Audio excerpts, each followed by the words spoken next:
Name a guilty pleasure for us that your fans might not know about. Something that you like to do, whether it be watching cheesy reality shows or, I don't know.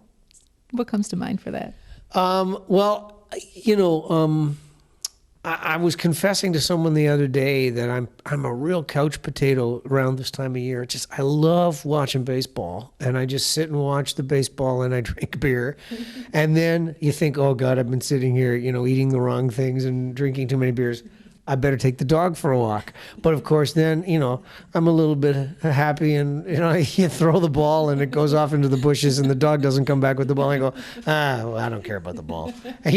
So I think that's my guilty pleasure is that I take the dog for a walk and I laugh at her because she's an idiot. She's a golden doodle. And I have a lot of fun doing that, but I'm probably not the best. There was one time we took her for a walk, my wife and I, and she decided she was chasing squirrels.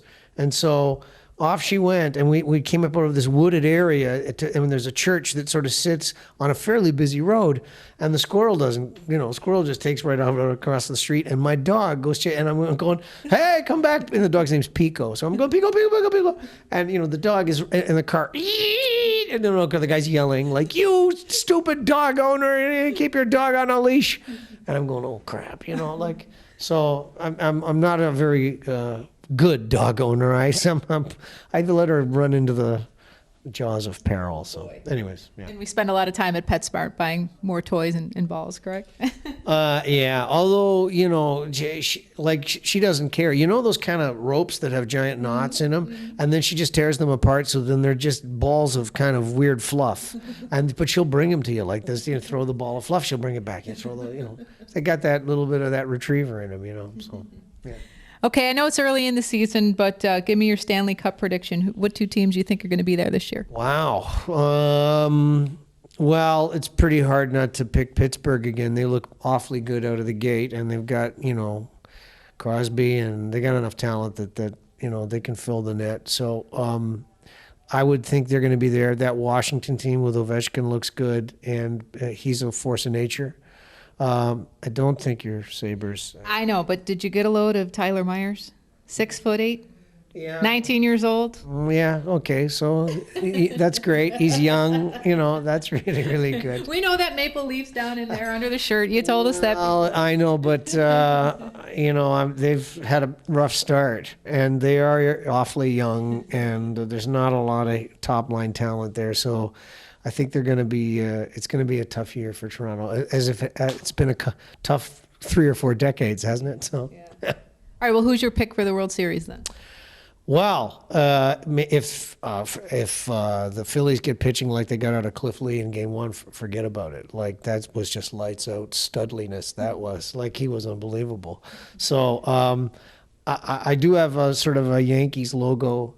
Right beside that Toronto Maple Leaf. Oh boy! It's pretty hard not to love a franchise that's like. There's been 104 World Series, and the Yankees have been there 40 times. So come on, that's a quality franchise, no matter what. And I don't care if people get mad because it's money, and they go, "Oh, it's all about money." That's why they're there. And I go, "Yeah, well." So that money's there for everybody else too. If you ran a franchise that way, you'd be making that money, and you could be selling those luxury boxes and having your own, closed circuit television, network dedicated to your team, like Manchester United does it in soccer. The Yankees do it in baseball. Like it's there to be done. It's just, I guess you need to be in the greatest city in the world. That's part of it. But I think the Yankees are in trouble if the Phillies get the pitching. And I've said this, time and time again, great pitching beats great hitting. It always does. And whoever gets the pitching. So tonight, I think the whole series is literally hanging.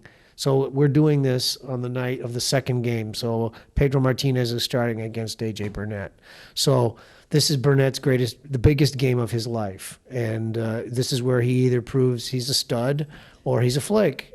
So we're going to find out, because we all know that Martinez can stick it to the Yankees if he wants to, and maybe he's too old for that. So tonight, the whole thing, I think, it's hanging in the balance tonight. Well, we have a guitarist, musician, teacher, and sports commentator, Well, Mr. Rick Emmett. Who knew? Who knew? well, you can tell that I used to coach baseball. Obviously, my son is a Division I NCAA baseball player in Michigan. So have I told you that before? No, I don't think so. Oh, okay. Well, now there you go. Now you know backstage access. You know that my kid's a ball player. Yeah. So he's on scholarship there, and he's in his fourth year. And although he'd spent redshirt freshman, so first year he was just in the dugout and didn't play, save his year of eligibility. And then last year he had to have Tommy John surgery because he, whipping the ball around too. He's a middle infielder and he was playing some shortstop and yeah. So, but he's healthy again and he's having a great time and he had a very nice fall and was whacking the ball all over the place. And so, yeah.